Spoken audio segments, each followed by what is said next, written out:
You asked for it, so let's make my dad's chicken fried wontons. Slice up some green onions, add it to some ground chicken, thinly slice some cabbage, and then turn it over and mince it, and add it to the chicken. Finally, mince up an onion and add it to the chicken. Now let's season it with salt, chicken bouillon, sugar, white or black pepper. Now mix it really well. To make sure it's seasoned right, take a little piece and pan fry it and taste test it to see if you like it. Oh yeah, it's perfect. Now let's wrap the wontons with wonton wrappers and a little water for sealing. Take one wrapper and a heaping tablespoon of the filling right in the center. Seal all of the edges with water and then pinch opposite corners and then seal it into a triangle, just like this. Another pro tip is to make sure to squeeze out all of the air pockets. These are done, so let's fry them. If you have leftovers, I like to flatten it in a Ziploc bag and then freeze it. Gently add the wontons into your fryer and make sure not to overcrowd the pan. After 6 to 7 minutes, they're golden and ready. These were one of my favorite things that my dad used to make. It's perfect for game day or to bring to any party.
If you have plans for dinner, scrap them and make these burgers instead. These are beautiful, spicy, buttery, hot honey tenders. These were to die for. They were so crunchy and crispy on the outside and so juicy on the inside. Perfect for a burger. And since Ramadan is around the corner, guys, you may as well learn how to make it because it's so worth it. And your friends and family are going to rate you for once. So first off, I have some chicken strips that I marinated overnight in buttermilk and some seasonings to help tenderize it. Then I dipped this into the flour mix and actually packed on that flour. I literally squeezed it because that way it won't fall off when it's frying and it'll be extra crunchy. Okay, not gonna lie, it does use up a lot of oil, but it does work out cheaper than takeout, so just work with me here. So yeah, make sure you have plentiful oil in medium-high heat so it fries off properly and actually cooks off. With the first chicken strip, cut the inside to check if it's cooked and then use that timing to cook off the rest of the strips. Whilst that's frying off, I make my hot honey sauce. This is actually a lie. I used maple, not honey, because I like maple better. So if you want to try out maple. And I add a bunch of chilies, a bunch of garlic, a bunch of butter. Then I cut the brioche in half and spread some butter on them and toasted them. Then I did the most satisfying and the most fun part, dipping the strips into the sauce. Just look at that. Honestly, a picture perfect moment. And you can eat them just like this with some sauce, but I put them into burgers because I'm amazing. So yeah, I got these cheese slices to be extra bougie. Then I added some shredded lettuce and got some pickles on top. And yet again, you can have it like this because they look absolutely gorgeous. Just look how beautiful that is. But a lot of you guys in the comments then said to wrap your burgers in foil and air fry them for a bit. So I did it. And guess what? You guys were right. It was perfectly toasted and it was so scrumptious. Absolute 10 out of 10. I hope you enjoy. Bye. We're making very soft and chewy sugar cookies today. Brown butter rosemary sugar cookies. We're going to start by browning our butter. We need 6 ounces of butter.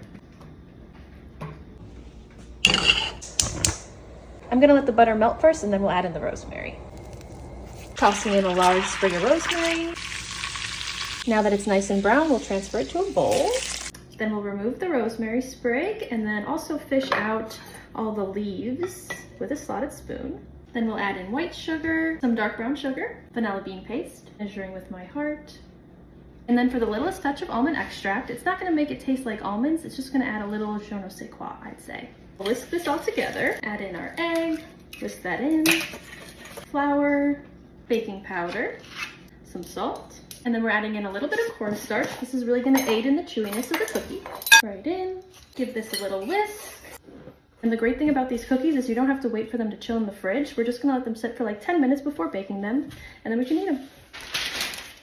And you could just use a cookie scoop like this, but I also like to kind of measure it just to see. It should be about 35 grams if you want it to be super perfect and even, but you can also just use this. Into the sugar, onto our tray. Now we'll bake these for about 8 minutes so they stay nice and chewy. You don't want to overbake them.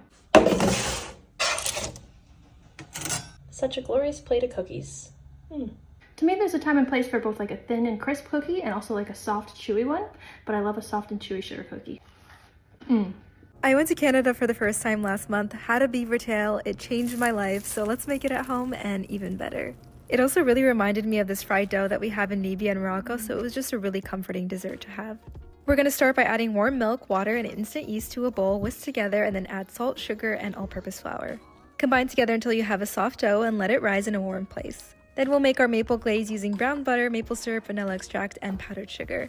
Once the dough has risen, punch it down, and then we're going to divide it into about 6 to 7 equal pieces. Using oiled hands, stretch the dough out so that it's long and thin like an oval shape, and then you're going to fry in some hot oil until golden brown and crispy on both sides. Then we'll add the maple glaze and a little bit of powdered sugar. You can also opt for any flavor profile you like, and then all that's left to do is enjoy warm. Making a giant chocolate snowflake with puff pastry. First step, the filling.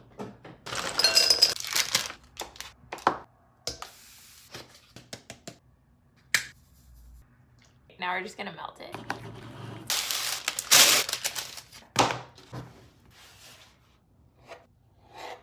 We're gonna add some of this hazelnut spread, some more flavor. Just go along with it. Look what I found in my pantry. Some mini chocolate chips. Look at that.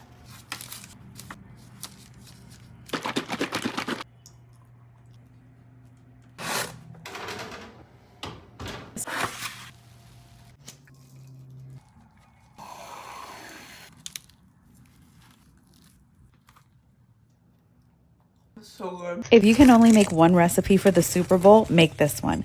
These are barbecue chicken pastry puffs. They're so good, and they only require 4 ingredients. Let's make them. Start by shredding some rotisserie chicken, just the white meat, and I like to use an electric mixer, but you can use 2 forks or your fingers. Definitely add your favorite barbecue sauce. I did Sweet Baby Ray's, that's my favorite, and I did about 3/4 of a cup. I don't like it too saucy, so just add as much as you want. And you're gonna need some puff pastry. Cut it into 9 little squares, and they don't have to be perfect, especially if you're at a football party. You're probably gonna be a little buzzed. Add a little bit of the chicken, not too much, a little bit of cheddar cheese, and if you don't like barbecue sauce, you can use buffalo instead. Brush the edges with a little bit of egg wash, and then just fold 2 opposite corners and pinch them really good so they don't fall apart in the oven. You'll want to brush the outside with egg wash as well and bake at 400 degrees for 15 minutes. Serve it with extra barbecue sauce and ranch and enjoy.